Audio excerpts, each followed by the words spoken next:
I'd never gotten one of those paper slips before, the ones that called you down to the office. Every day, as the dean's assistant walked into my class and handed my teacher a stack of slips, I'd watch wistfully, hoping that one would come to me and add some excitement to an average day of class. Then one day, I not only got a slip, I was called down to the office and sent home immediately. There was no excitement. There was only fear.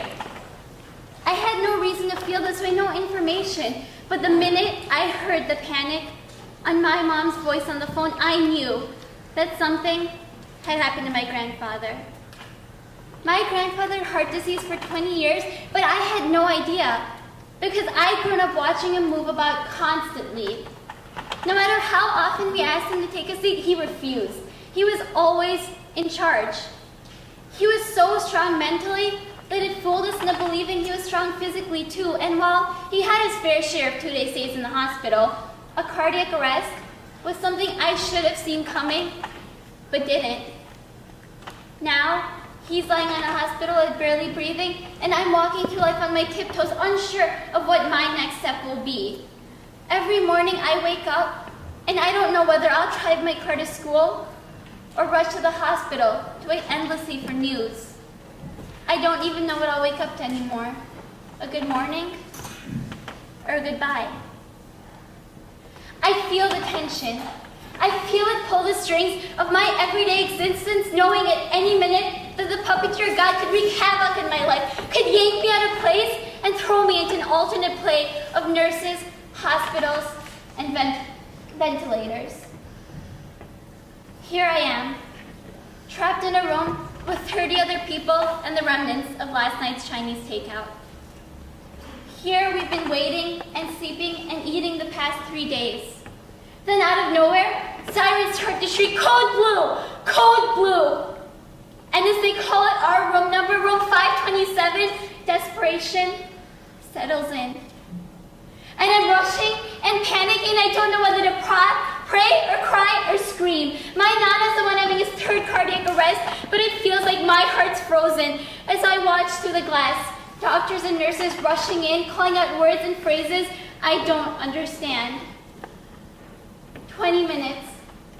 For 20 minutes we stand, watching our father, uncle, grandfather, not knowing if he's alive in that weak and tired body, not knowing if he has any breaths left to give. I feel tears slide down my cheek, but I can't feel the sadness that comes with it. I try to evoke it in myself, try to remind myself this could be the last time you will ever see him.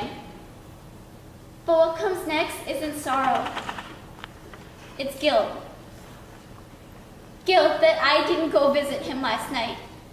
Guilt that I could have lost the chance to say goodbye. Guilt that as the years went by, I made time for school and friends and homework, but I couldn't give him a few more minutes of my life. And now, I'm begging for a few more minutes of his. My mother is huddled in a corner, her body shaking as she tries to compose herself so that she can take care of the rest of us. It's different for her.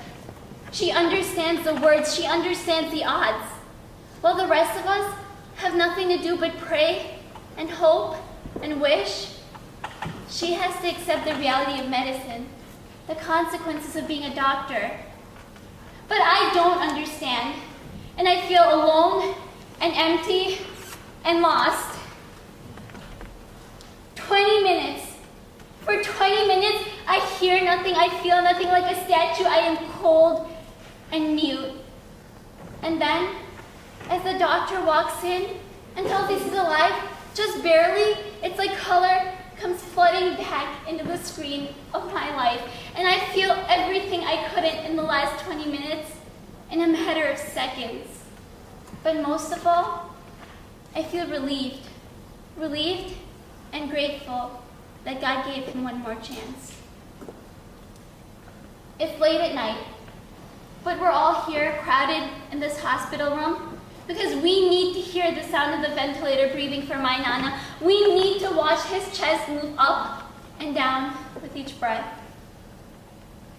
And then the doctor walks in And we raise ourselves in the anticipation of more good news. A little light comes back into our dark and tired eyes.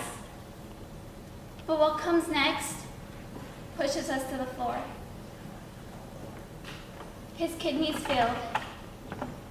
He needs dialysis. There's a good chance he won't live through this.